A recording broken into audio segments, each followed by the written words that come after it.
వ్యవస్థలకు ఏర్పడాలి, అత్యంత స్మాల్ యూనిట్. అది నాకు చాలా అవగాహన ఉంది. ఇందాక పట్టాభి గారు చెప్పినట్టుగా నేను పట్టణాల్లో చిన్న చిన్న టౌన్స్లో పెరిగానేమో కానీ నా గుండెల్లో ఎప్పుడు పల్లె ఉంటుంది, పల్లె అభివృద్ధి. ఎందుకంటే నేను చిన్నప్పుడు పల్లెల్లో ఉండాలనే కోరిక నా జీవితంలో ఎప్పుడు కుదరలేదు, ఇప్పటికి కూడా కుదరకపోవచ్చు. కానీ పల్లె అభివృద్ధి చాలా చాలా కీలకం. ఈ సందర్భంలో నేను పంచాయతీరాజ్ శాఖ తీసుకున్నప్పుడు అప్పటికి శశికుమార్ గారు ఫార్మర్ దాని ముందు ప్రభుత్వంలో కూడా వారే చేశారు. దీనికి నేను 4 మీటింగ్లు అందరం కూర్చున్నప్పుడు రివ్యూ మీటింగ్స్ ఒకటే తెలియజేశాను, మరి ఇక్కడ ఇది కక్ష సాధించం ఎవరి మీద. నాకు కావాల్సిందల్లా పంచాయతీకి ఏ నిధులైతే ఇవ్వబడ్డాయో అవి సంపూర్ణంగా ఖర్చు కాబడాలి. ఏ ఉద్దేశంకి అయితే ఇవ్వబడిందో డబ్బు, ఆ డబ్బు సంపూర్ణంగా దానికే నిర్దేశించిన డబ్బు దానికే ఖర్చు పెట్టగలగాలి. ఎలాంటి అవకతవకలు లేకుండా దయచేసి చూడండి అని చెప్పి ఆ బాధ్యత తీసుకున్నప్పుడు ఆయన చాలా మనస్ఫూర్తిగా,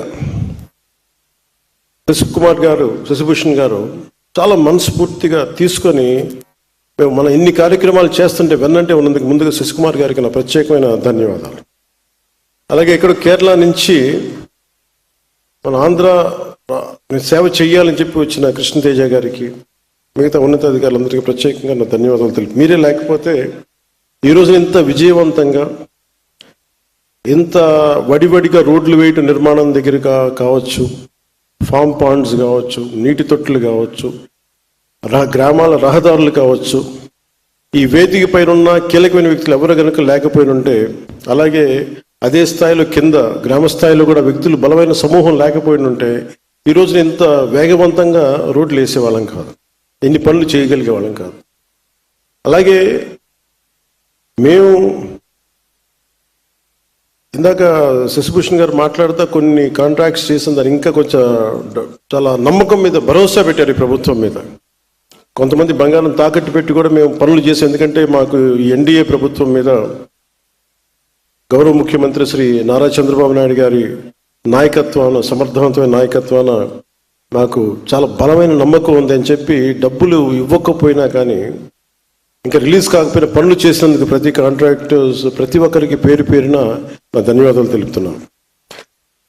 కొంత నిధులు కొంత శాతం ముందు వచ్చినంత నిధులు కొంత జాప్యం ఉంది. ఇది కేవలం ఏంటంటే ఇది మన రాష్ట్ర ప్రభుత్వం సంబంధించింది కాదు, ఇది కేంద్ర ప్రభుత్వం అన్ని రాష్ట్రాలకి నిధులు విడుదల చేసే దాంట్లో కొంత జాప్యం ఉంది.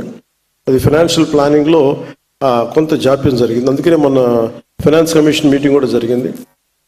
దాంట్లో భాగంగా అన్ని వాళ్ళకి చూసుకున్న తర్వాత ఖచ్చితంగా ఇంకో కొద్ది రోజుల్లోనే మనకి ఆ నిధులు వస్తాయి అనేది నాకు సంపూర్ణమైన విశ్వాసం ఉంది. దానికి మాకు తెలియ కూడా చేశారు. సో మీ అందరికీ ఆ భరోసా అయితే ఇస్తున్నాను మీకు. అలాగే మల్టీ విలేజ్, ముఖ్యంగా నేను చాలాసార్లు ఈ తాండాల్లో తిరిగేవాడిని ఈ అనేక సందర్భాల్లో. తెలంగాణలోని కర్ణాటక కావచ్చు, లేదంటే మన ఆంధ్రాలోని అరకు ప్రాంతాల్లో కావచ్చు. అలాగే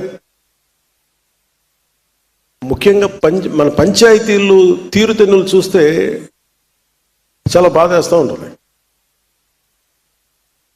మేము రాగానే ముందు అనుకుంది ఏంటంటే, అసలు ముందు వ్యవస్థని బలోపేతం చేయాలి అంటే ముందు ఒక బాధ్యత గల వ్యక్తిగా, నేను నాకు పరిపాలన అనుభవం లేదు నాకు, కానీ చిత్తశుద్ధి ఉంది, త్రికరణ శుద్ధిగా ఒక మంచి చేయాలని సదుద్దేశం ఉన్నవాడిని. ఒక 2 నెలలు చాలా కీలకంగా దీని మీద అధ్యయనం చేశాను. అందరితో మాట్లాడి అన్ని సమీక్షలు జరిపి అన్ని డిపార్ట్మెంట్కి సంబంధించి అన్ని సంపూర్ణ అవగాహన చెప్పలేను, కానీ చాలా వరకు అవగాహన చేసుకునే మాట్లాడతాను.